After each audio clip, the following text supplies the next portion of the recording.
Hi, I'm Deanna. Welcome back to Ribbon Candy Hooking. Today we're looking at penny rugs. Very simple techniques for working on penny rugs. I started selling pre-cut pennies, and we've been kind of off on a tear thinking about penny rugs. They're such beautiful, historic, easy rugs that you can make out of tiny, teeny little scraps. So for example, sometimes I just sit on the couch and I put together a few pennies and I make a collection of pennies like these out of things like this, graduated circles that you can cut with scissors or with scrapbook cutters or whatever you think, templates, but you can easily cut them with scissors. And we're stacking them together, sort of in graduated sizes, sometimes 3 sizes, small, medium, and large, like 3 little bears, Goldilocks kind of thing. Today I'm going to put 2 together and show you the main stitch, which is the blanket stitch, as well as a couple of other stitches that might come in handy.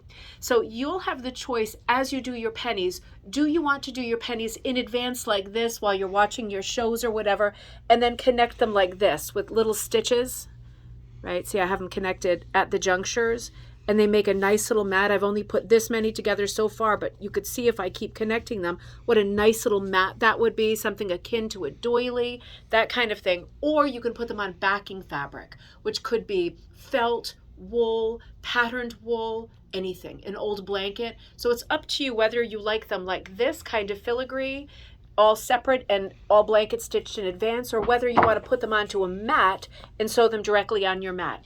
Regardless, you need to know the blanket stitch. That's the main stitch that we're using when we're doing penny rugs. That's what gives it this look around the edges, right? You see how it's kind of self-sealing around the edges? Now, some people are absolutely maniacal about the distance between each stitch. I'm not. If you know me, I'm not. I do it by eye, and I think of myself as like an 1860s prairie woman who is considering this to be a penny, right? Because pennies were so much bigger in Civil War days, and I'm just doing it by eye. And the kind of thread that I'm using is always going to depend on my project. I'm using a doll's needle because I'm just also used to using doll's needles, but you could easily use a sewing needle or a chenille needle. I use a doll's needle because, again, I'm used to it and I can do quite a few stitches at once. Not necessary. The only thing about your needle that matters is that the thread or yarn that you choose color-wise and size-wise to go with your pennies has to fit through the eye of the needle. That is the only thing that matters. Beyond that, doesn't matter. So I chose a little bit of sock yarn that I had left over from a sweater project, with a knitting project. So I did a little bit of sock yarn and it went right through the eye of my needle. Perfect. So if you want to use something more like DMC or Valdoni, the miniature punch needle thread, or regular thread, totally up to you. Only matters that you get it through. You pick the needle that works with your equipment, right? There's no other rule. And then I'm just putting a little knot in it, like a little double knot, like I'm sewing something plain as can be.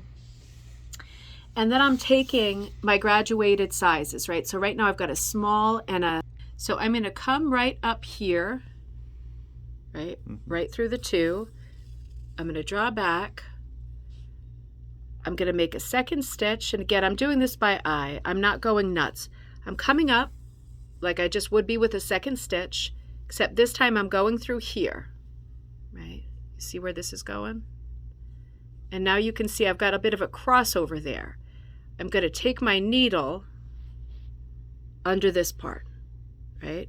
It's crossed over when I pull the second stitch in. I'm coming under this part, and I'm drawing the needle up again, and I end up with something that looks like this, right? That's essentially the first blanket stitch. All right, I'm going to do my second one here. I'm coming up next to it. The first one is the toughest. I'm doing the second one here. I'm going to hold the thread to the side, coming through under here again, right? Pulling it down, right? Now you might be thinking, what about this first stitch? It's standing up a little bit higher. Well, we're going to get that one at the end. We're going to connect that to our last stitch. So I'm just literally coming up. That first one has that extra little move. The others don't. Coming up around like this, and you can see how it makes a nice little edge, right? These little sort of laces and a little edge around the top.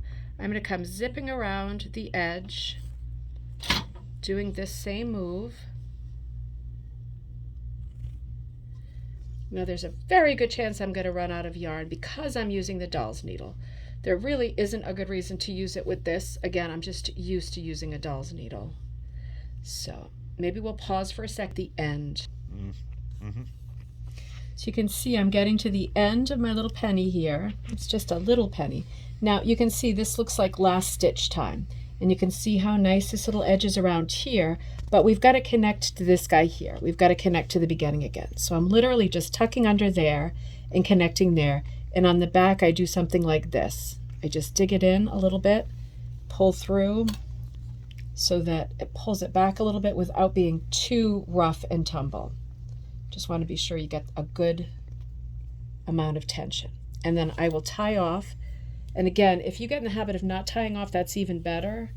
But I'm going to tie off just for all intents and purposes. So you get a single penny like that. And of course, they tend to curl up. So I press them when I'm doing something with them to make them sit better. But you get a nice even edge going around there. And the more meticulous you are with the placement of these little lattices, each little stitch, the more precise it can look. This is just a quick example. Let's look at a couple of the other stitches that could be important for you doing embroidery and penny rugs. One of them is the French knot, and you're literally just tying a knot, plain knot in the bottom. You're coming up under your piece. You're doing this kind of everyday knot, right? Plain old knot, pulling it tight, and you're coming in again right next to it. And that is a French knot. And you're going to be tying off underneath. I'm going to be cutting so that we can keep going, but a French knot is as simple as that. You can use it for so many things. One of the other things that you see often with applique, not on the edges of your pennies, but for example, if you're doing decoration in the centers of your pennies, is the daisy stitch, because you can turn each of these into a series of little petals that look so cute. So what you do with that, I've tied a knot underneath. I'm coming up right next to it here, little ways away, right?